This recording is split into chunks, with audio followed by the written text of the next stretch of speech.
नमस्कार, स्वागत है आपका। प्रिय मित्र, आज मैं और एक प्राकृतिक नियम को लेकर आया हूं। इसको समझे और जीवन में उतारने की प्रयास करें। नहीं समझेंगे और नहीं अपनाएंगे तो प्रिय मित्र, निश्चित रूप से जीवन में समस्या रहेगी। पहले समझे, फिर खुद विचार करें।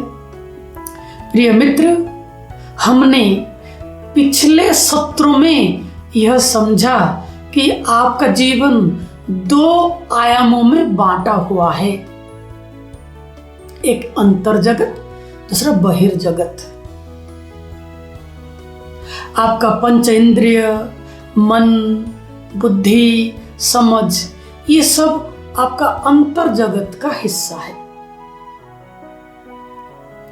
आपका शरीर, मन और अंतर प्रक्रिया को छोड़कर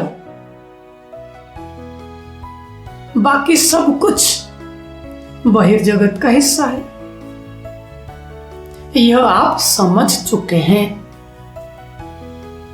अब जो प्राकृतिक नियम को आपके सामने रख रहा हूं, ठीक से सुने, समझे और अपने जीवन में उतारने की प्रयास करें।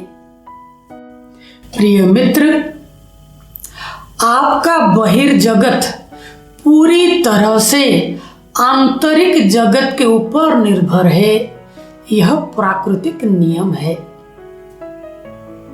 बाहरी जगत का सारा अचीवमेंट अंतर जगत के ऊपर निर्भर है।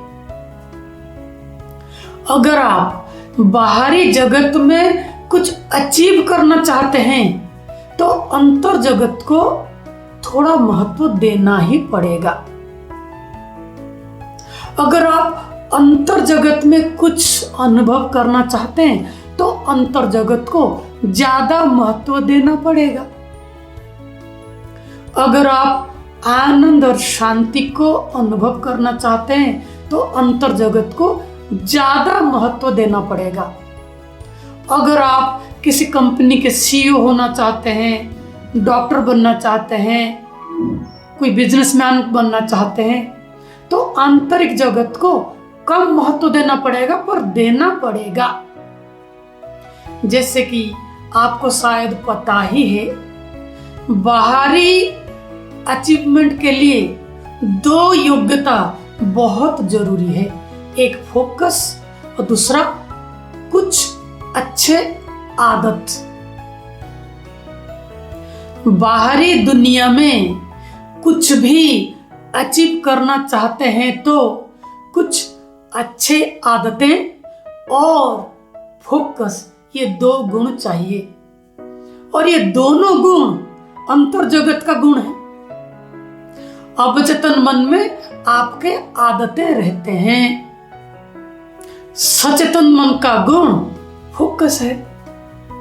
तो अवचेतन मन और सचेतन मन के सहयोग से आप कुछ अचीव कर पाते हैं। प्रिय मित्र, ये जो प्राकृतिक नियम है कि आपका बाहरी जगत और बाहरी जगत के सारे उपलब्धियां अंतर जगत के ऊपर पूरी तरह से निर्भर है।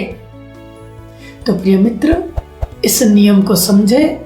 अगर सच में कुछ अचीव करना चाहते हैं बाहर और कुछ अनुभव करना चाहते हैं अंदर, तो अपने आंतरिक जीवन को महत्व देना शुरू करें। आज के लिए बस इतना ही। प्रणाम, फिर मिलते हैं।